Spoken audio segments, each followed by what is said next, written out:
Me informem aí se vocês receberam o, o aviso da gravação, beleza? Tudo gravando. Vão colocando aí no bate-papo as cidades de vocês, só para eu saber de onde vocês falam. A gente tem muita gente aqui, só para ter uma ideia dos lugares. Muito bem, bacana, muito bem. Brasília, Salvador, Gravatá, João Pessoa, Mesquita, Rio de Janeiro, Cuiabá, Ubatuba, Belo Horizonte, Recife, Andradas, Londrina, Belém, Juiz de Fora, Campina Grande. Campina Grande é a cidade que eu sou lotado. Lupionópolis, Paraná, Manaus, Uberaba, Piracicaba, Feira de Santana, enfim. Somos muitos. Sejam todos muito bem-vindos. Vamos começar a estudar, como disse, os segredos da segunda fase de procurador, professor Birajara. Se você está aqui para estudar a segunda fase, é porque você está um pouco na frente do que a maioria das pessoas que estudam ou começam a estudar para os concursos de procuradoria, que se preocupam tão somente com prova objetiva, com nota de corte, com técnica para fazer prova objetiva, com fazer questões objetivas, o que é absolutamente muito importante, né? As pessoas às vezes acham que eu subestimo a prova objetiva. Não, eu não subestimo a prova objetiva. Eu respeito muito a prova objetiva, mas eu preciso te dizer desde já, se você não sabe, a prova objetiva, como eu costumo dizer nos meus cursos aqui na EBEG, ela é apenas a senha de entrada para a festa. Você é convidado para a festa nos concursos de procuradoria quando você, nesse caso, passa na prova objetiva e vai para a subjetiva e para a prova oral. Existem concursos que têm prova oral, muitos agora possuem prova oral.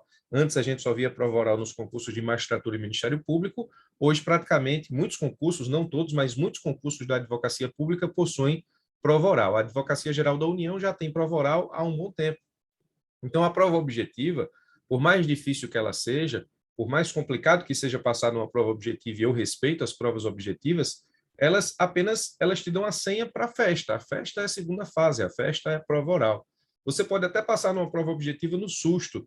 Vamos dizer que, sei lá, você tenha lá um concurso como foi a PGE Paraíba. A PGE Paraíba caiu núcleo duro, que foi constitucional, administrativo, processo civil, tributário e financeiro. Aí caiu primeiro, segundo escalão, caiu trabalho, processo de trabalho, e do terceiro escalão caiu apenas ambiental. Então, imagine que você é uma pessoa muito boa no núcleo duro, já estudou tudo que tinha que estudar, você também já estudou tudo que tinha que estudar lá em trabalho, processo de trabalho, segundo escalão, e você só precisou estudar no pós-edital ambiental. Então, você vai lá e passa na prova objetiva. Mas você não tem base nenhuma na prova subjetiva. Então, quando você chega na prova objetiva, você vai encarar uma realidade completamente diferente da prova objetiva, que é uma prova que vai te exigir um conhecimento próprio de procuradoria. Se existem provas objetivas que são, nesse caso, provas que acabam, de certa forma, cobrando o conteúdo da Fazenda, e a gente está estudando até isso lá no estudo reverso, questões da Fazenda, existe, a prova subjetiva ela vai te cobrar a solução de problemas jurídicos na qualidade de procurador. Então, você tem uma forma de questionamento de resposta que é muito diferente da prova objetiva. E o fato de se ligar com a prova subjetiva, desde já, é muito importante. Agora, quando eu estou falando aqui na nossa aula sobre os segredos da segunda fase de procurador, eu quero te apontar exatamente quais são as tuas preocupações que você tem que ter a partir de agora. Se você está aqui e já sabe disso, espero que você revise tudo e confirme isso na sua preparação. Mas tudo o que você precisa, nesse caso, implementar na sua preparação para que você possa trilhar uma preparação para a segunda fase que não tenha problemas. Tem gente que faz a segunda fase pela primeira vez na vida e passa. Então, não é necessariamente um bicho de sete cabeças que você vai ter que enfrentar 10 provas de segunda fase para passar nos concursos de procurador. Não, não é. Se você conseguir estudar para a segunda fase, conseguir ter cabeça de procurador, conseguir estruturar os seus estudos a solucionar problemas jurídicos na forma escrita, que é basicamente o que você precisa para a segunda fase, você pode se dar bem numa segunda fase de cara. Agora, se você é o tipo de pessoa que não vai ter aqui o resto do domingo todo para me acompanhar nessa ministração, eu vou te explicar qual é a sua preocupação, que eu posso dizer, não é nem a preocupação número 1, é a preocupação número 0. O que é a preocupação número 0? Você não pode começar a estudar para a segunda fase sem se preocupar principalmente com essas três coisas. Eu vou destrinchar essas três coisas no curso da nossa ministração. Mas se eu pudesse efetivamente se eu pudesse eleger 3 red flags, bandeiras vermelhas, na segunda fase, para que você pudesse, nesse caso, prestar atenção nisso e nunca mais esquecer, seria o zero, a preocupação zero. Primeiro, você tem que estudar para a segunda fase pensando na correção. Você não pode estudar para a segunda fase pensando na peça que você vai construir, você não pode estudar para a segunda fase pensando no parecer que você vai escrever, você não pode estudar para a segunda fase pensando na resposta da sua questão objetiva. Você estuda na segunda fase construindo essas coisas, peça, parecer e questões subjetivas enquanto resposta, pensando na correção. Professor, qual é o meu objetivo na segunda fase? Acertar o espelho de correção. Qual é o seu objetivo quando você vai disputar uma maratona, correr 42 quilômetros? Então, embora você se preocupe quilômetro por quilômetro, o seu objetivo principal é atingir os 42, então você trabalha para aquilo. Qual é o seu objetivo quando você realiza qualquer tarefa? Qual é o objetivo final? Você tem que focar no objetivo final. O objetivo final de qualquer segunda fase é você agradar o seu examinador, acertar o espelho de correção e passar para a seguinte etapa do concurso, ou, se o concurso não tiver prova oral, sair dali com a sua aprovação. Então, o que normalmente se estuda ou se chama de estudo reverso, na segunda fase não é reverso, é o estudo normal. Então, o estudo reverso da prova objetiva, como é? Que a gente está fazendo lá no nosso curso. As pessoas estudam lei, doutrina e jurisprudência, depois vão para as questões. Aí, no estudo reverso, a gente vai para as questões e descobre o que o examinador cobrou de lei, doutrina e jurisprudência. Aqui, na segunda fase, o estudo reverso é o estudo normal. Você não pode começar esta segunda fase sem conhecer ou sem tentar entender como funcionam os espelhos de correção dos examinadores.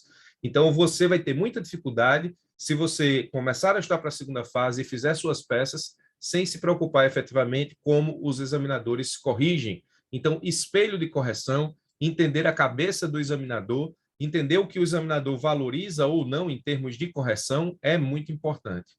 O segundo ponto principal que você tem que efetivamente se preocupar na segunda fase é a administração do tempo. Eu conheço alunos que são muitos bons alunos, tanto em provas objetivas quanto em provas subjetivas da advocacia pública, mas eles ainda não passaram em concurso porque eles não sabem administrar o tempo de resposta das provas, especialmente provas subjetivas.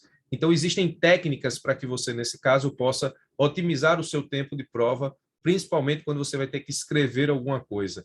Então, esse tempo aqui passa por uma administração de linhas, passa por uma leitura muito atenta do enunciado, porque o mais importante na segunda fase não é o que você escreve na peça, são as decisões que você toma no momento em que você está lendo o enunciado das peças, pareceres e questões subjetivas. O momento mais importante da sua segunda fase é o que você vai decidir fazer com o enunciado, não necessariamente o que você faz. Ou seja, escrever é muito importante, o examinador, obviamente, vai analisar aquilo que você escreveu, sendo que o que você escreveu parte das decisões que você tomou a partir do enunciado que você leu, seja de peça, seja de parecer, seja de questão subjetiva. Então, tenha muito cuidado com isso, porque isso é muito importante. Então, o enunciado é tudo. Eu vejo muita gente se perder porque não valoriza o enunciado como ele precisa ser valorizado. Ou porque subestima o enunciado, ou porque já entra no enunciado, de certa forma, derrotado, com a ideia de que não vai conseguir fazer uma boa segunda fase. Vamos conversar sobre isso também. E o terceiro grande ponto, que seria a preocupação zero que você tem que ter nos concursos de segunda fase, diz respeito à sua redação.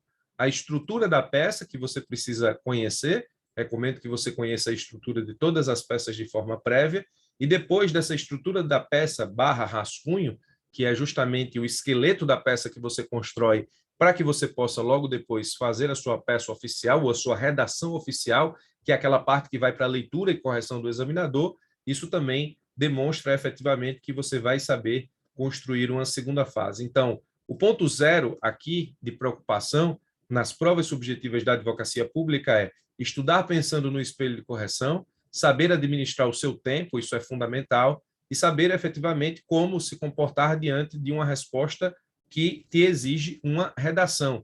Você não vai conseguir, nesse caso, escrever toda a sua peça no caderno de rascunhos e depois passar a peça a limpo no caderno oficial. Eu nunca vi ninguém fazer isso na prática e o tempo não permite. Na verdade, essa redação aqui, ela é um subproduto do tempo.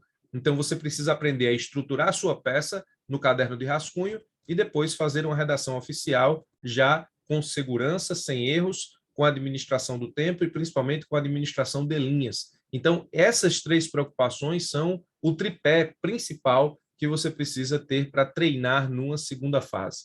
Espelho de correção você tem que conhecer, administração do tempo você precisa começar a saber fazer isso, isso depende também de prática, e a redação no que diz respeito ao que você vai colocar na sua peça depois de uma estruturação mínima.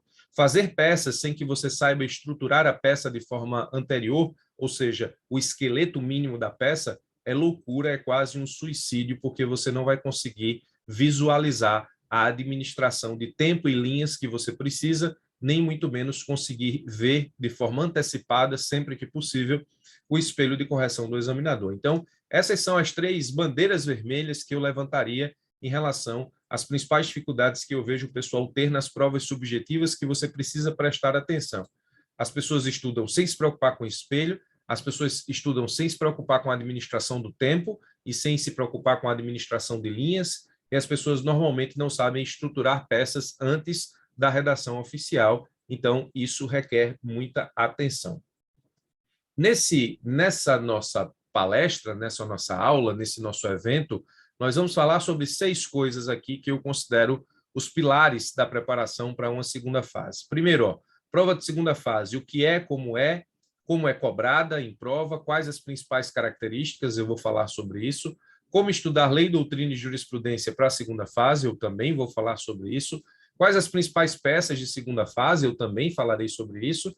Quais as principais preocupações com a banca do seu concurso, porque a segunda fase, a depender da banca, ela muda algumas características e você precisa estar muito atento, principalmente se você já sabe qual é a banca do concurso que você pretende passar definitivamente.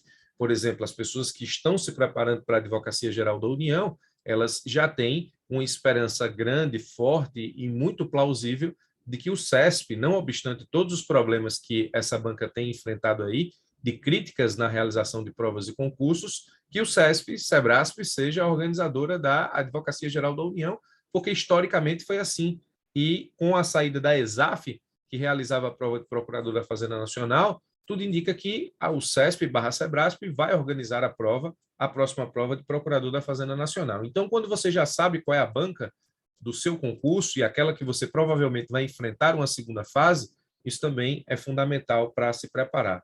Como se preparar antes de treinar as peças primeiramente, porque um dos erros também é que as pessoas elas já querem ir para o treinamento de peças, e isso pode causar algum tipo de, digamos, desespero, porque se você já parte para o treinamento de peças sem saber efetivamente a construção antecipada das peças, você vai errar muito, e ao errar muito você vai ter a ideia de que de repente aquilo não é para você, ou que você não está estudando corretamente, ou está perdendo seu tempo. E depois, como treinar definitivamente peças. Então, eu vou falar sobre isso aqui. Ou seja, a gente vai partir sempre do ponto inicial, que é o que é a segunda fase e como ela se comporta, até como você definitivamente treina para a segunda fase, passando por todos os aspectos que estão aí no meio dessas 2 discussões, tá? Pessoal, começou a chover aqui um pouco pesado, isso normalmente afeta a internet. Me digam aí no bate-papo se está tudo ok, se vocês estão me ouvindo bem, se está tudo tranquilo, se a gente pode continuar, tá? Sempre que possível, eu vou pedir aqui a ajuda de vocês no bate-papo para que vocês me digam se está tudo transcorrendo bem.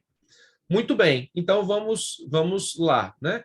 Inicialmente, se ligue para a segunda fase o quanto antes. Um dos erros não, o maior erro, não é um dos, é o maior erro que eu encontro nas pessoas que estudam para a segunda fase ou para as pessoas que estudam para os concursos da advocacia pública, e até mesmo aquelas que começam a estar segunda fase, é que essas pessoas estudam para a segunda fase somente depois que elas são aprovadas em provas objetivas ou estão muito perto disso.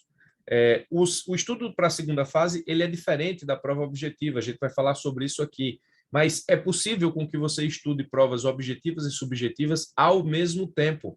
Ah, professor, mas eu preciso ter base para estudar para a segunda fase. Não, isso não é uma verdade. A segunda fase ela vai te dar base. Você não, as pessoas normalmente imaginam que elas precisam primeiro conhecer tudo o que precisam conhecer sobre direito material e direito processual para depois começar a fazer peça. Na verdade, até para fazer peça isso é uma verdade, mas para começar a estudar para a segunda fase, entender a segunda fase, você não precisa já ter conhecimento material acentuado, até porque tudo que você estudar de segunda fase também vai te dar conhecimento material, caso efetivamente você não saiba resolver. Então, se colocar diante de um questionamento de segunda fase, de uma prova subjetiva, de um parecer, de uma peça e tentar resolver, ainda que você efetivamente não domine todo o direito material que está ali sendo cobrado, vai ser frutífero porque você já vai tendo aí uma atividade mental de tentar resolver aquele problema jurídico e você já vai se acostumando como uma segunda fase te cobra o conhecimento, que é totalmente diferente das provas objetivas. Então, embora os estudos de prova objetiva e subjetiva sejam estudos diferentes, você já pode começar a estudar para a segunda fase no mesmo tempo, ao mesmo tempo em que estuda para a prova objetiva. Eu vou te explicar como fazer isso também nesse curso, nessa ministração. Então, se ligue o quanto antes. Se você ainda não estuda para a prova subjetiva, você está, nesse caso, cometendo o maior erro que eu encontro em quem estuda para os concursos da advocacia pública. Eu tenho 15 anos de experiência nessa estrada de ensinar pessoas para passar nos concursos de procurador, e a receita para você desistir dos concursos de procurador é essa. Óbvio que eu não quero que você, nesse caso, implemente essa receita na sua prática, óbvio, né? Mas eu vou te dar a receita que eu conheço, a partir da qual as pessoas efetivamente desistem dos cursos da advocacia pública, dos concursos, melhor dizendo, da advocacia pública. É o seguinte, a pessoa estuda para a prova objetiva, ela passa um ano e meio ali estudando para a prova objetiva com todas as forças que ela pode ou que ela, nesse caso, precisa estabelecer. Um ano e meio, 2, aí ela começa a passar na prova objetiva, sendo que ela só estuda só para a objetiva. Ela passa na objetiva, passa do corte, festeja, vai para a segunda fase. Quando ela vai para a segunda fase, é aquele susto. E agora, o que é que eu faço? Ou então, ela quer estudar para a segunda fase, depois de aprovada numa prova objetiva, que vai aí distar 30, 60 dias para a segunda fase. Hoje em dia, os concursos não mais admitem efetivamente essa ideia de que você só precisa estudar para a segunda fase depois de aprovado na prova objetiva. Isso acontecia nos concursos dos anos 90. Nos concursos dos anos 90, as pessoas passavam na prova objetiva e elas tinham aí 6 meses para a prova subjetiva. Hoje não é mais assim. Ou é no mesmo final de semana, ou então acontece numa data muito próxima. O meu concurso para a Advocacia Geral da União foi em 2006. Em 2006, eu fiz o meu concurso da Advocacia Geral da União para advogado da União assim. Sábado de manhã, eu fiz uma prova objetiva. Sábado à tarde, eu fiz um parecer e 3 questões subjetivas. Domingo de manhã, eu fiz uma peça e 3 questões subjetivas. E domingo à tarde, eu fiz uma dissertação mais 3 questões subjetivas. Prova sábado de manhã, sábado à tarde, domingo de manhã, domingo à tarde. Prova objetiva e subjetiva no mesmo final de semana. Óbvio que você sai de uma prova dessa sem ter nem condições de saber como é que volta para casa. Você precisa de ajuda para voltar para casa, porque dificilmente você vai lembrar o caminho de voltar para casa, mas é a realidade. Isso não é de agora. Isso já acontece há algum tempo. Então, provas objetivas e subjetivas no mesmo final de semana é uma realidade. Não dá para você estudar para a segunda fase só depois que passar na prova objetiva. Não faz sentido isso. Mas é a receita para desistir. Porque essa pessoa que passa um ano estudando para a prova objetiva, quando vai para a segunda fase que leva pau, aí ela começa a perceber, eita, eu tenho que estudar para a segunda fase agora. Aí ela começa a estudar para a segunda fase. Aí, como é uma pessoa que não consegue estudar para as duas fases, ela começa a estudar para a segunda fase, aí ela esquece a prova objetiva, porque mais ou menos ela já passou, então está garantido. Aí ela, enquanto está construindo a base da segunda fase, começa a perder os próximos concursos na prova objetiva. Aí ela que passava na prova objetiva não passa mais, desiste de estudar para concurso de procurador. Então, a melhor saída para você e para qualquer pessoa que tem por objetivo aí estudar para os concursos da advocacia pública é estudar para a prova objetiva e subjetiva ao mesmo tempo. Então, se ligue o quanto antes. São formas de pensar diferentes, mas não são formas de pensar que são excludentes. Então, dá para estudar. Treine tudo o que você puder em prova subjetiva, ainda que você não sinta segurança para treinar. Vamos conversar sobre isso também aqui à medida do possível. Então, o primeiro ponto, prova de segunda fase, o que é, como é cobrado, quais as principais características. Como eu falei, a segunda fase é a prova mais importante do seu concurso.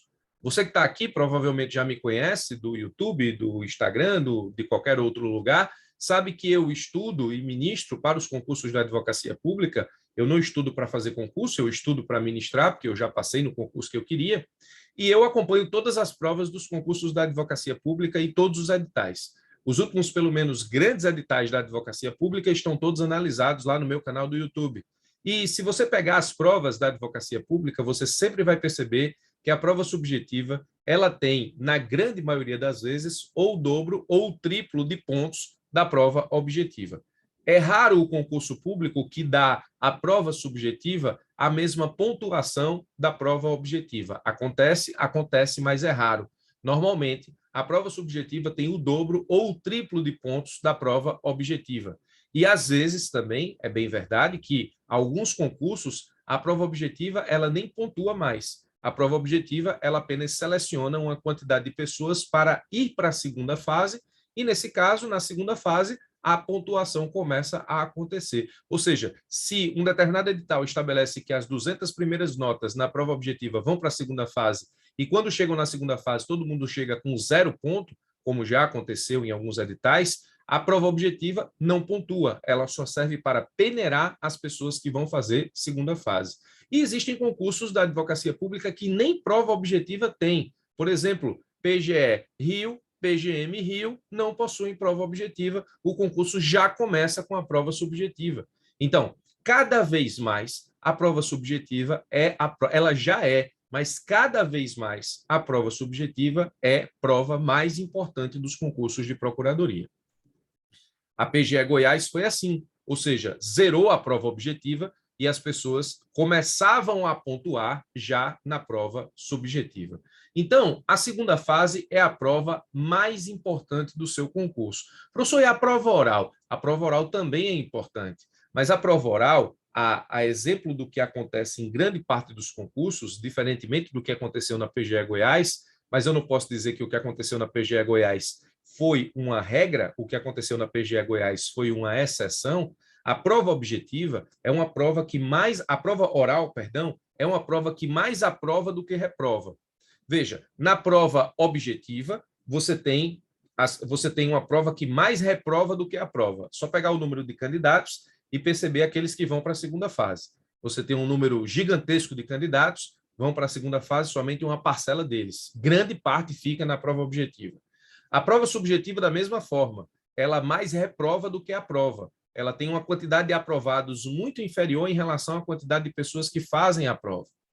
E na prova oral, essa lógica se inverte. Não aconteceu com tanta facilidade na PGE Goiás, mas no que diz respeito à prova oral, nós temos uma realidade diferente. As pessoas elas são mais aprovadas na prova oral do que reprovadas, se você levar em consideração o número de pessoas que fazem a prova. Nos concursos da Advocacia Geral da União, se 200 pessoas vão para a prova oral, normalmente são reprovadas 2 ou 3, no máximo, ou 5, vamos colocar aí no máximo. A prova oral só reprova na Advocacia Geral da União, pelo menos historicamente até hoje, quando a pessoa realmente travou, não falou e não conseguiu apresentar uma resposta minimamente plausível. Além disso, a pontuação da prova oral normalmente é muito inferior à prova subjetiva.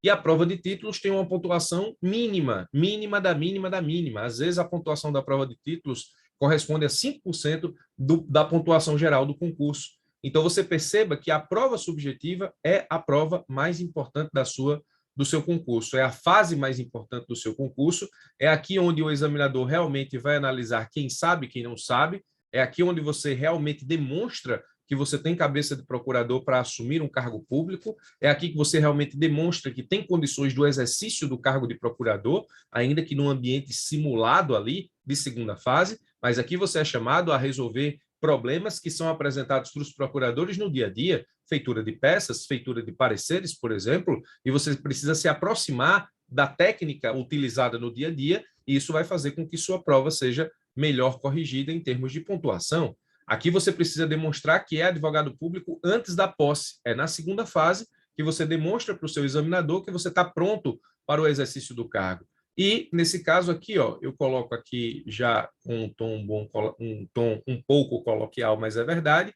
Quem gosta da brincadeira se destaca. Então, quem gosta, nesse caso, de segunda fase, se destaca. Se você quer ser procurador, você vai ter que trabalhar com peça e parecer praticamente toda a sua vida prático-profissional. Não faz sentido alguém que quer ser procurador não gostar de segunda fase. É como se você dissesse para mim que quer se aposentar num cargo que faz algo que você não gosta. Então, a princípio, você precisa gostar. Ah, professor, beleza, eu gosto de peça e parecer. Eu não gosto de peça e parecer para concurso público. Tá, mas você precisa passar pelo concurso público para poder fazer peça e parecer na vida real. Então, você precisa, pelo menos, demonstrar para o seu examinador que, bom, se você não conseguir demonstrar que gosta, da segunda fase, isso é possível também, você precisa demonstrar que pelo menos sabe fazer bem feito. Então, as pessoas que sentam numa prova de segunda fase, contando os minutos para a prova acabar, normalmente são pessoas que se dão mal nesse tipo de fase. As pessoas que gostam de aprender como fazer peças, as pessoas que gostam de resolver problemas jurídicos em nome da Procuradoria, as pessoas que demonstram na prova que gostam efetivamente desse tipo de questionamento, elas normalmente se destacam e elas normalmente têm peças extremamente interessantes. Eu ministro o curso aqui de segunda fase praticamente para todos os concursos da advocacia pública. Eu só não ministro quando não tenho tempo de assumir a turma. Eu corrijo aqui milhares de peças e pareceres e questões subjetivas nos cursos que eu já ministrei em todos esses 15 anos de experiência. E, acredite, a gente, quando corrige prova, a gente sabe quando o aluno está fazendo uma prova que ele gosta de fazer e a gente sabe quando o aluno está fazendo uma prova que ele está ali contando os minutos para chegar nas últimas linhas. Isso a gente tem condições de entender pela própria estruturação da peça e pela própria forma como esse aluno encara as respostas que ele apresenta, tá? Bom, segunda fase em provas da advocacia pública, normalmente os questionamentos são peças, pareceres e questões subjetivas, né? As questões subjetivas, elas não estão em todas as provas, mas grande parte das provas tem questão subjetiva. Os pareceres também, as peças estão quase em todas as provas subjetivas. É raro você ver algum concurso somente com questões subjetivas. Aconteceu, o último concurso da PGM Juiz de Fora foi apenas questões subjetivas, né? No que diz respeito à PGM e à PGE Rio, começa com questões subjetivas, mas você tem peças depois para fazer. A PGE Pará, por exemplo, ele é um concurso bastante complicado, porque, inclusive, na PGE Pará, distou um pouco das outras procuradorias e da Advocacia Geral da União, porque na PGE Pará ele dá lá um enunciado para você apresentar 2, 3 ou 4 peças a partir do mesmo problema jurídico, como se você, por exemplo, de uma decisão em tutela provisória, você na mesma prova apresenta um agravo de instrumento, um pedido de suspensão e uma reclamação constitucional. Acontece isso lá na PGE Pará, mas normalmente os concursos da advocacia pública exigem na segunda fase uma peça ou parecer e questões subjetivas. Essa é a configuração normal. Já vi prova de segunda fase só com peça, já vi prova de segunda fase que exigia peça e parecer e caiu parecer, por exemplo, a PGE Alagoas não caiu peça, caiu parecer, CESP e SEBRASP, e já vi provas com peça, parecer e questão subjetiva. Na AGU, as provas elas têm uma configuração de cair em peças, pareceres, dissertações e questões subjetivas. Professor, o que é a dissertação para a prova da AGU? A dissertação para a prova da AGU é uma questão subjetiva grande, que você precisa desenvolver aí em mais linhas. Normalmente as peças são 120 linhas, os pareceres 90 linhas, as dissertações 90 linhas e as questões subjetivas 30 linhas. Mas eu já vi concurso com questão subjetiva com só 8 linhas para que você desenvolvesse lá a resposta.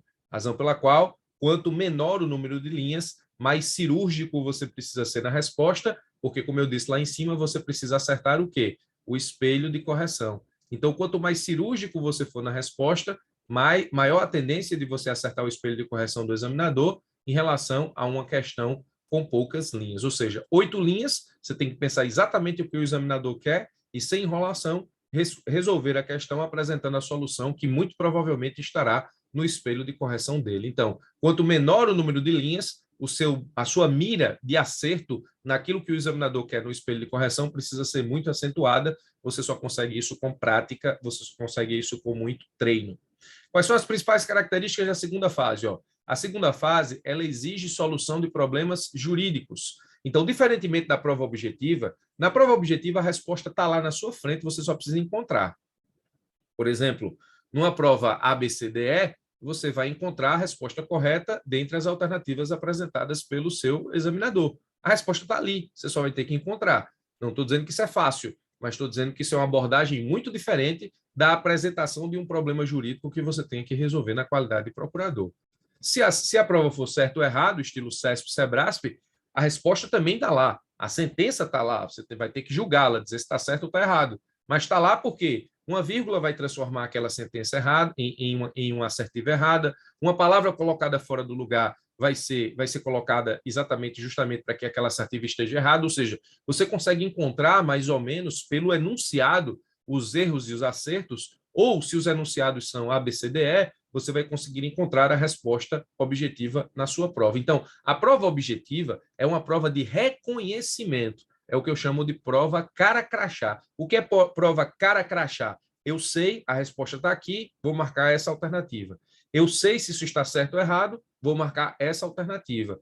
A prova subjetiva, não. Ela vai te dar um problema jurídico e você vai ter que resolver na qualidade de procurador. É por isso que a prova subjetiva é a mais importante do teu concurso, porque ela vai exatamente extrair da sua resposta aquilo que você faria se você estivesse ocupando o cargo de procurador. Praticamente, a prova subjetiva te coloca no cargo de procurador e coloca você para resolver o problema jurídico.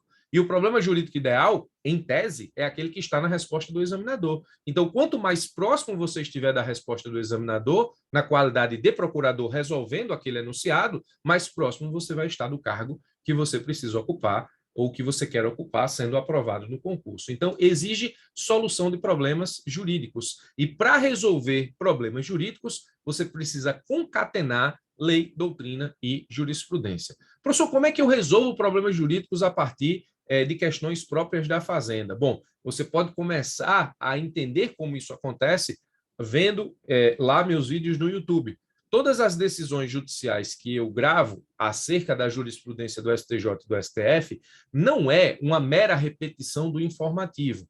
O que eu faço no YouTube, eu não pego o informativo e explico o informativo.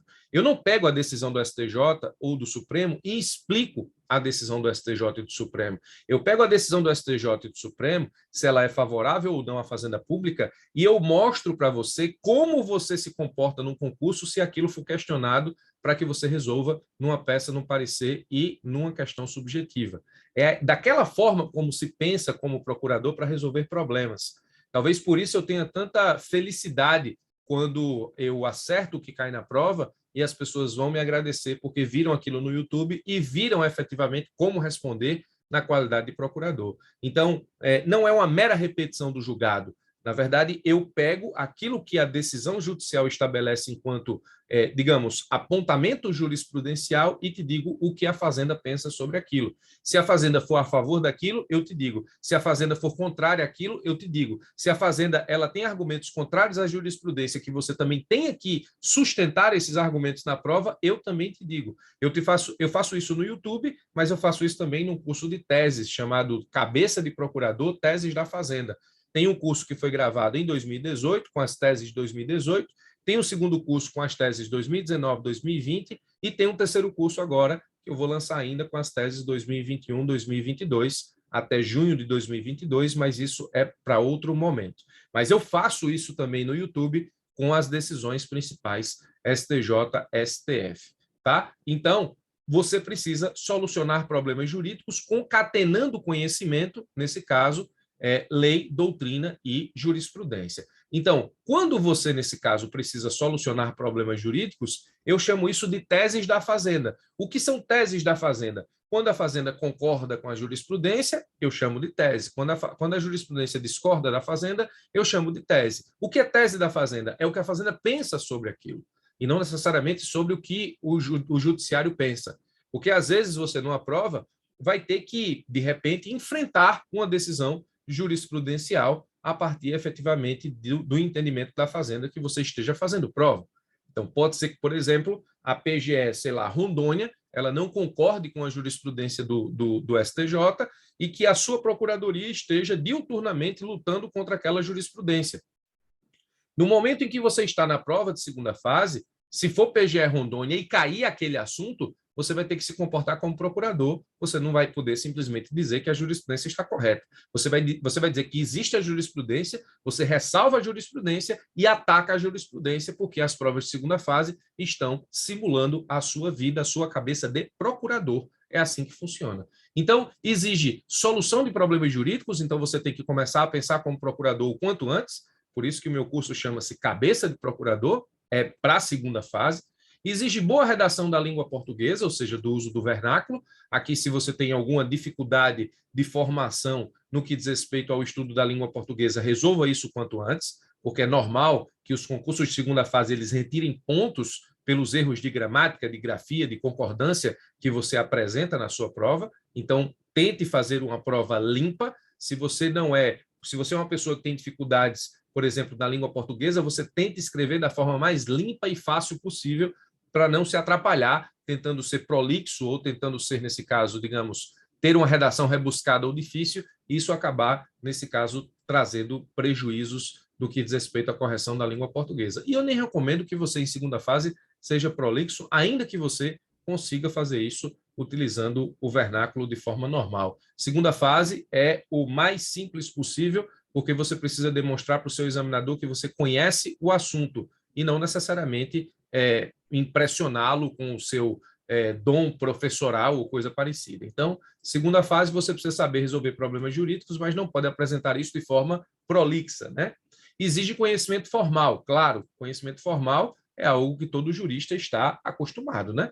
Você não vai fazer um peticionamento na sua vida prático-profissional como advogado num guardanapo.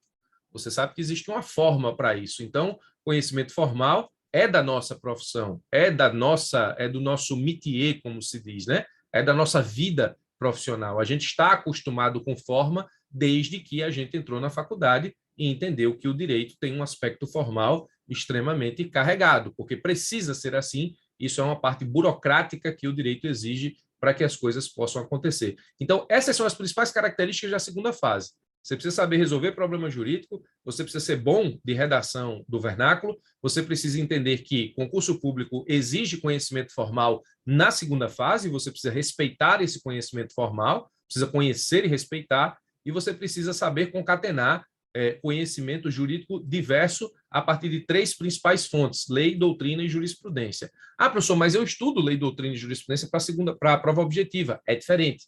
Prova objetiva, você estuda lei, doutrina e jurisprudência para reconhecer a resposta nas provas. Aqui, você vai estudar lei, doutrina e jurisprudência para resolver problemas jurídicos. E aí a gente entra no segundo ponto do nosso evento: como estudar lei, doutrina e jurisprudência para a segunda fase. Bom, lei, doutrina e jurisprudência para a segunda fase é diferente, como eu falei. O estudo da lei para a prova objetiva é muitíssimo importante. A gente ainda tem uma incidência muito grande de questões objetivas nas provas da advocacia pública, provas objetivas, ou seja, lei em questões objetivas, a incidência ainda é muito grande. Você tem em importância na prova objetiva, primeiro está a lei cai muito em prova objetiva, mas não só isso, ou seja, você também não pode se garantir só com a lei, porque os concursos da advocacia pública não são concursos de técnico e analista, até porque técnico e analista caia muita lei, também já não cai tanto assim, ou seja, cai, mas não é só lei. Então, você não pode se garantir só com a lei, você também tem que conhecer muita jurisprudência, porque praticamente prova objetiva dos concursos da advocacia pública é lei e jurisprudência. Você vai ter questões doutrinárias? Vai, mas são pouquíssimas. Até porque questões doutrinárias normalmente dão margem à discussão. E porque elas dão margem à discussão, pode ser que elas deem margem à anulação da questão por conta de gabaritos que sejam divergentes entre banca e aquilo que se encontra em eventual doutrina. Então, lei e jurisprudência são as disciplinas mais importantes para a prova objetiva.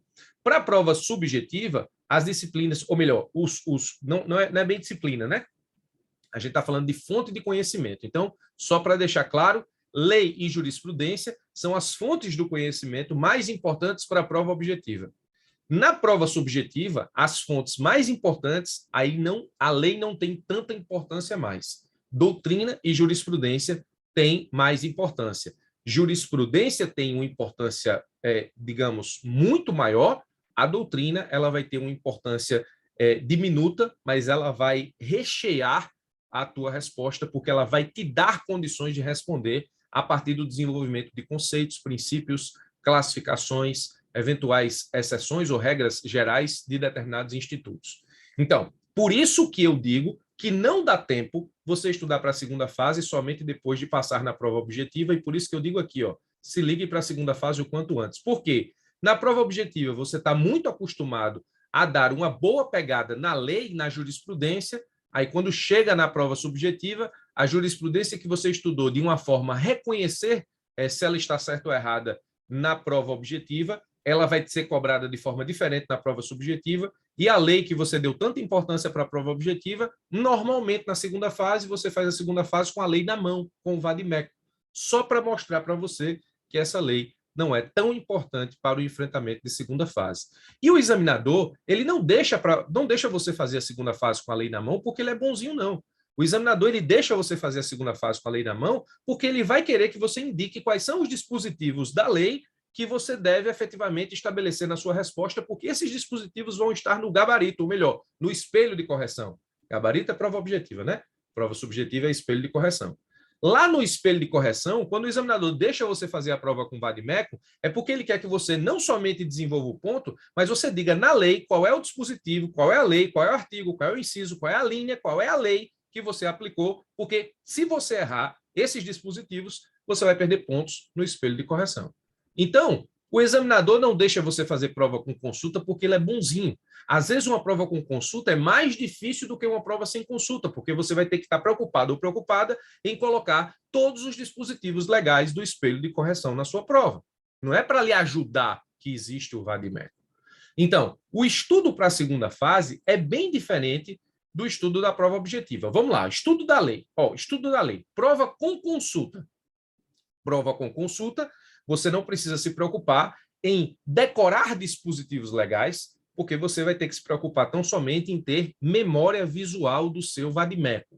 O que é memória visual do seu vade-mecum? E aqui entra a primeira grande dica de estudo de lei para a segunda fase. Tudo que você estudar para a advocacia pública que seja importante, por exemplo, todos os meus vídeos do YouTube, quando eu disser assim, esse dispositivo é importante, abra lá o seu vade-mecum, vá lá no dispositivo, leia o seu dispositivo, lá que eu citei como sendo importante, grife ou faça alguma referência em termos de artigo legal. Ou você pode também escrever alguma coisa. Eu não estou dizendo que esse vade-mecum que você vai escrever alguma coisa, você vai poder levar para a prova para fazer. Não, você não vai. Mas eu fosse você e tivesse condições financeiras, eu tinha 2 vade-mecum.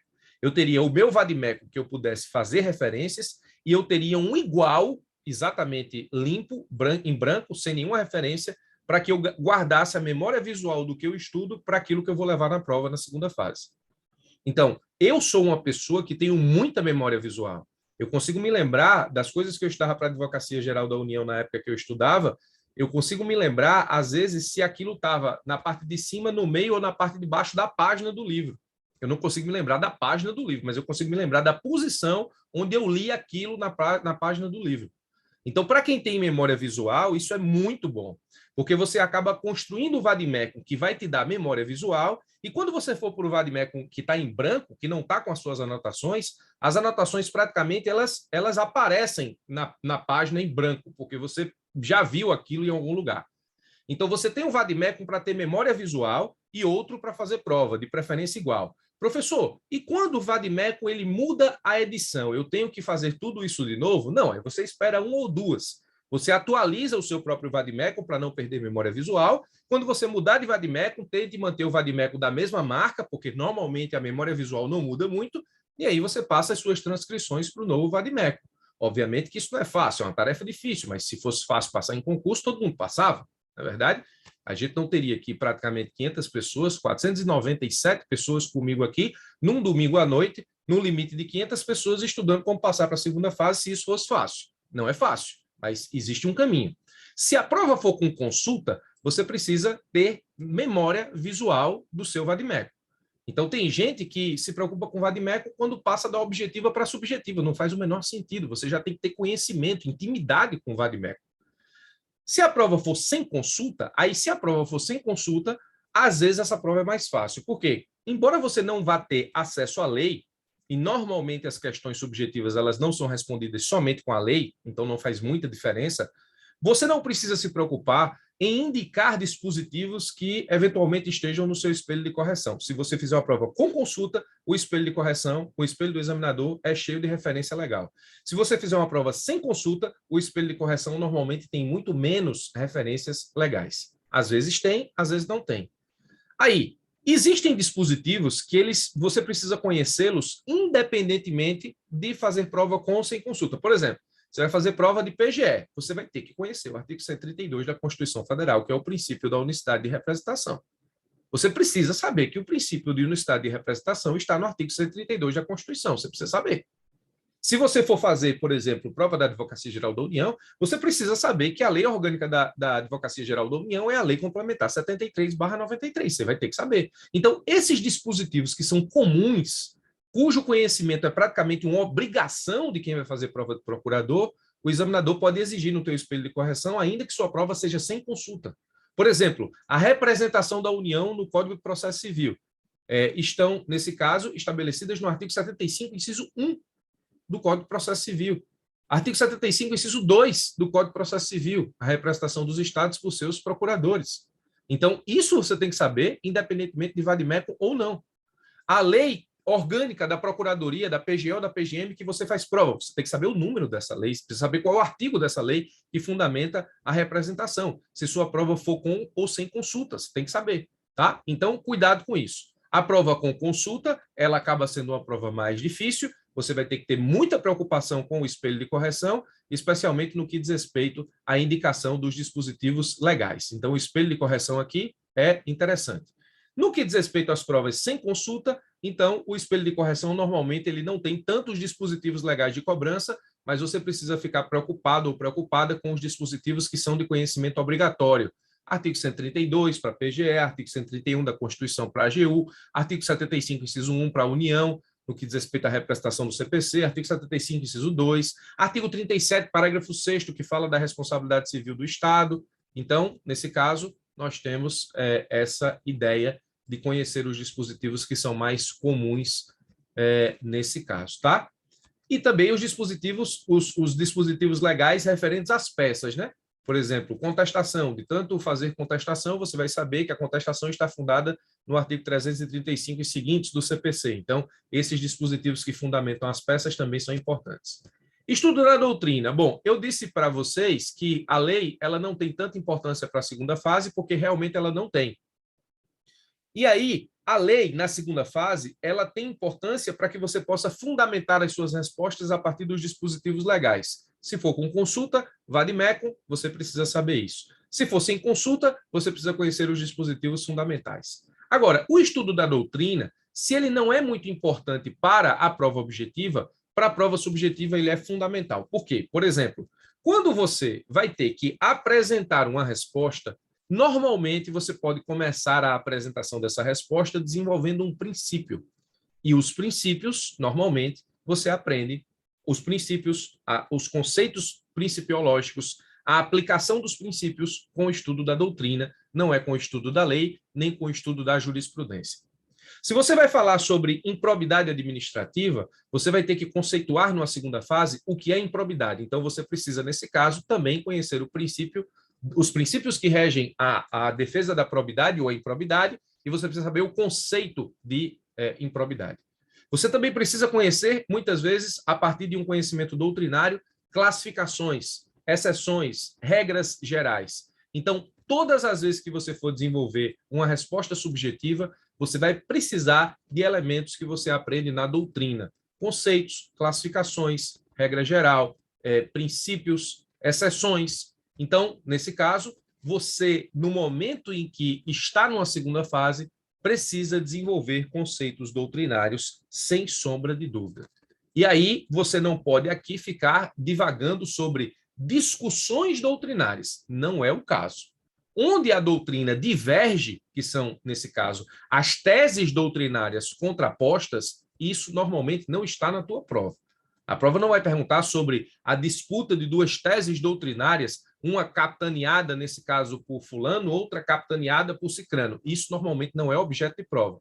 Mas na prova, você vai ter que desenvolver conceitos, classificações, regras gerais, exceções, tudo isso que você tira da doutrina, a depender daquilo que está sendo cobrado. E como se estuda jurisprudência para a segunda fase? Então, aqui, na doutrina, quando você está estudando qualquer conteúdo, você vai ter que se preocupar com conceitos, princípios, classificações, regras gerais, exceções. Normalmente são esses 5 que você efetivamente precisa se preocupar. Deixa eu acrescentar aqui, porque, embora eu fale, esqueci de escrever. No estudo da doutrina, para os institutos mais importantes que você vai estudar, improbidade, licitação, responsabilidade civil, você precisa saber desenvolver conceitos, princípios, classificações, regra geral e exceções. Ah, professor, mas eu sei o que é responsabilidade civil. Não importa, na prova você vai ter que explicar para o seu examinador. Ah, professor, mas esse conceito é simples, mas o seu examinador ele só vai te dar ponto no espelho de correção se você demonstrar que sabe, se você conseguir mostrar que sabe. Então, na prova de segunda fase, não adianta saber, você tem que demonstrar que sabe, você tem que explicar para o examinador. Se é um conceito simples, você vai ter que apresentar o conceito. Se é um princípio simples, você vai ter que explicar o princípio. Se é uma regra geral, você precisa explicar a regra geral. Então, na prova de segunda fase, você precisa mostrar para o seu examinador que conhece. E o estudo de jurisprudência para a segunda fase? Bom, o estudo de jurisprudência, aí para a segunda fase da advocacia pública, eu recomendo que vocês estudem exatamente como eu ensino no YouTube. O foco do estudo de jurisprudência para a segunda fase é a jurisprudência que resolve problemas que envolvem a fazenda. Ah, professor, você está dizendo que eu tenho que estudar só a jurisprudência da fazenda? Não, não estou dizendo isso. Pode ser que caia na sua prova alguma coisa sobre jurisprudência que não seja necessariamente jurisprudência da fazenda. Mas, na segunda fase, quando houver um problema jurídico a ser resolvido em nome da fazenda, normalmente é o que cai. Então, você estuda jurisprudência de forma comum. A jurisprudência que não é da fazenda, você estuda de forma comum. Mas a jurisprudência que é da fazenda, que tem a fazenda no meio, você tem que estudar pensando em como resolver ou como solucionar problemas que envolvem a fazenda naquela situação. Então, não adianta você conhecer efetivamente o destaque lá da jurisprudência do STJ sobre determinado assunto. Não adianta. Você precisa entender a razão pela qual aquela jurisprudência se aplica para a fazenda daquela forma. É assim que você precisa fazer. Ou seja, digamos que tenha lá na sua segunda fase o seguinte questionamento. Por exemplo, o seguinte questionamento. Discorra sobre a prescrição na desapropriação indireta. Bom, você se conhece o julgado do STJ sobre a desapropriação indireta e se você sabe que o STJ aplica prazo de 10 anos para uma situação e de 15 anos para outra situação, você pode até dizer o seguinte, ó, o STJ entende que o prazo na desapropriação indireta é de 10 anos quando acontecer isso e de 15 anos quando acontecer isso. Aí tem 30 linhas na sua prova para que você possa discorrer sobre isso. Você resolveu em 3, acertei? Provavelmente você vai ter uns pontos aí do espelho de correção, mas tirar 10 nessa resposta você não vai tirar. Uma pergunta dessa segunda fase exige que você diga o que é desapropriação primeiro, depois diga o que é desapropriação indireta, depois explique como é a prescrição na desapropriação, depois que você explique como é a desapropriação, como é a prescrição na desapropriação indireta e por que é que o STJ aplica 10 e 15 anos em situações diferentes. E não somente dizer que é 10 anos assim e 15 anos assado. Veja que é totalmente diferente a forma de resposta na prescrição em desapropriação indireta em provas objetivas e subjetivas. Então, nesse caso, perceba que o foco do estudo de jurisprudência ele é feito com base na solução de problemas que envolvem a fazenda pública em juízo. Então, por exemplo, o Márcio do Dizer o Direito, sou amigo pessoal do Márcio, pessoa boníssima, certamente tem um lugar garantido no céu e de destaque, eu diria. Uma das pessoas mais digamos, diferenciadas que eu conheci na vida. Mas o Márcio, ele tem um probleminha, por quê? Porque o Márcio, um probleminha que eu falo nos estudos para a Fazenda. O Márcio, ele desenvolve a jurisprudência lá de forma genérica, ou seja, quem consome o Márcio faz prova para tudo. Então, o Márcio ele acaba não se especializando em nenhum concurso. Ele apresenta soluções da jurisprudência como um todo. Eu pego o que o Márcio faz e ajeito para a Fazenda, ou seja, eu faço praticamente a mesma coisa que ele faz, mas com a visão da Fazenda Pública. Por isso que as decisões no YouTube são importantes, porque elas vão te dar a cara de procurador. E eu deixo isso sempre muito claro quando eu começo qualquer vídeo no YouTube. No YouTube, o canal é especializado em concursos de procuradoria. Porque se alguém faz concurso para defensoria e vai lá, por exemplo, e pega naquela situação uma resposta que eu dei para procurador e apresenta no seu concurso de defensor, pode ser que efetivamente lá a resposta não seja a correta pelo espelho de correção do defensor lá que corrigiu a prova. Então, eu sempre digo com muita ênfase, o canal é especializado em procuradoria, as soluções que eu apresento aqui são para os concursos de procurador. E uma solução que é apresentada para um concurso de procurador pode estar certo para o concurso de procurador e pode não estar certa no concurso de defensor. Isso é importante que se diga desde já. Então, o estudo da jurisprudência da Fazenda precisa ser com cabeça de procurador. Por isso os cursos de teses, por isso as aulas no YouTube, por isso que eu insisto tanto que vocês formem cabeça de procurador, por isso que eu insisto tanto que vocês pensem nas teses da Fazenda, por isso que eu apresento os institutos com visão da Fazenda, por isso que eu dou cursos específicos, cursos que são temáticos com visão da Fazenda, suspensão de segurança, parecer, improbidade, improbidade e Fazenda, né? Ou seja, tudo pensando em como isso pode cair na tua prova de procurador. Esse é o objetivo principal, tá? Então, como é que se estuda lei, doutrina e jurisprudência para os concursos da advocacia pública? A lei que você estudou para a prova objetiva, praticamente você não vai precisar reestudá-la para a prova subjetiva, então fica tranquilo. A doutrina, que praticamente você estudou quase nada para a prova objetiva, você vai ter que dar uma engordada grande nos seus estudos de doutrina, principalmente nos principais temas, e precisa aprender conceitos, princípios, classificação, regra geral e exceção. E o estudo de jurisprudência tem que ser com foco na solução de problemas da Fazenda. Muita gente me questiona depois que faz prova de segunda fase, professor, eu sabia a jurisprudência, mas eu não consegui encontrar essa solução da Fazenda, porque você estudou a jurisprudência de forma genérica. Você não estudou a jurisprudência pensando nos concursos de procuradoria, você não sabe quais foram as teses que a Fazenda desenvolveu nesse julgado, você não sabe se a tese é favorável ou desfavorável, você não sabe se a tese se aplica só para a União, Estado ou município, de forma conjunta ou exclusiva. Então, a jurisprudência tem que ser com cabeça de procurador. E eu te digo, tá? Na grande maioria das vezes, quem resolve problemas jurídicos em segunda fase é uma decisão jurisprudencial. Na grande maioria das vezes, o examinador vai cobrar uma solução a ser dada para a Fazenda que se encontra em uma decisão jurisprudencial. Normalmente. Por exemplo, o parecer que caiu na PG Alagoas, que perguntava se existe responsabilidade objetiva do Estado no que diz respeito a indenizar quem foi preso provisoriamente e depois não condenado, está na jurisprudência. Uma segunda fase que caiu lá, a questão da aposentadoria especial de professor, estava na jurisprudência do Supremo.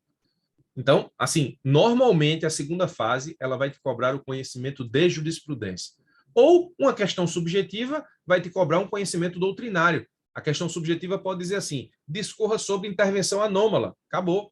Aí você vai discorrer sobre intervenção anômala. Vai ter que falar da decisão do STJ, que entende que, nesse caso, da intervenção anômala, quando a União recorre, ela se torna parte e isso desloca a competência se ela demonstrar interesse jurídico. Se continuar no interesse econômico, mantém-se na justiça estadual. É uma decisão jurisprudencial que vai fazer parte, nesse caso, da sua resposta doutrinária. Ou seja, é um instituto doutrinário que exige uma resposta doutrinária, mas que tem uma decisão jurisprudencial no meio que precisa ser tratada na sua resposta. O pessoal está dizendo aí que caiu mesmo ou foi só para alguém? Às vezes cai por conta da internet pessoal, às vezes cai aqui por conta da minha internet, mas é raro cair por conta da minha internet. Me digam aí no bate-papo se está tudo bem, se caiu, se estamos ok. Aqui o número de pessoas não mudou não, tá? Patrick, eu não entendi essa parte de variação do som não. Aqui está do mesmo jeito, cara, sempre para mim. O som tá topado, não muda. Deve ser alguma coisa aí com o teu. Se está dando para entender, beleza. Se não, eu sugiro entrar e sair. Aliás, nem sugiro, porque de repente você pode não conseguir voltar pelo número de pessoas que já estão aqui. Mau contato no som. Digam aí, quem tá com problema de, quem não está com problema de sons, assim, som normal ou som ruim, só para eu entender. Galera, então o problema do som aí é individual. Muito bem, vamos lá. Entenderam essa parte aqui do estudo de lei, doutrina e jurisprudência, né? Acho que entenderam essa parte aqui, nós podemos dar continuidade. Quais as principais peças de segunda fase? Bom, como eu recomendo o estudo para a segunda fase? Eu recomendo que você estude para a segunda fase de acordo com esse cronograma aqui, ó. Preste atenção, que essa é a linha que eu recomendo os estudos, nesse caso, para a advocacia pública. Essa questão de falha no som pode ser delay da internet de vocês, tá? Então, vamos lá. Peças do primeiro grau. Primeiro você estuda petição inicial, depois você estuda contestação, depois você estuda apelação, depois você estuda agravo de instrumento. É assim que eu recomendo o início do estudo das peças de procuradoria. Primeiro, você estuda as peças de primeiro grau. Esse é o primeiro momento, é a primeira coisa que você precisa se preocupar. Não tente estudar para a segunda fase, começando por recurso especial, recurso extraordinário. Não tente estudar para a segunda fase, começando pelas peças trabalhistas. Não tente estudar para a segunda fase, começando por uma impugnação em mandado de segurança. Tente estudar para a segunda fase, ou comece estudando segunda fase, pelas peças de primeiro grau, até porque nessas peças de primeiro grau estão a maior incidência de cobrança, no que diz respeito aos concursos de segunda fase. Ou seja, nessas questões de primeiro grau, nessas peças de primeiro grau, você encontra a contestação, que nesse caso é a peça mais cobrada dos concursos de procuradoria, e a apelação, que é a segunda peça mais cobrada nos concursos de procuradoria. Então, comece estudando petição inicial, e aí, petição inicial, você precisa estudar aqui, petição inicial numa ação de recuperação de crédito, petição inicial numa ação de improbidade, petição inicial numa ação possessória, petição inicial numa ação civil pública, e, nesse caso, lá no meu curso definitivo, eu ministro uma inicial de cada uma dessas hipóteses. Então, a petição inicial, ela é uma peça que tem requisitos formais específicos, mas a depender daquilo que, nesse caso, você estabelece em termos de, digamos, objeto a ser questionado no Poder Judiciário, você precisa efetivamente entender que isso precisa ser adaptado. Então, uma inicial de uma ação ordinária é diferente de uma inicial em ação civil pública. Uma inicial de uma ação de procedimento comum é diferente de uma inicial de uma possessória, que tem um procedimento específico. Então, você começa estudando petição inicial, contestação, que é a peça mais cobrada nos concursos de procurador, apelação, que é a segunda peça mais cobrada nos concursos de procurador, e agravo de instrumento, você também estuda nessas peças de primeiro grau, justamente porque esse agravo de instrumento ele ganhou muita importância depois do CPC 2015, justamente depois do rol do 1015 e da teoria da taxatividade mitigada do STJ, tá?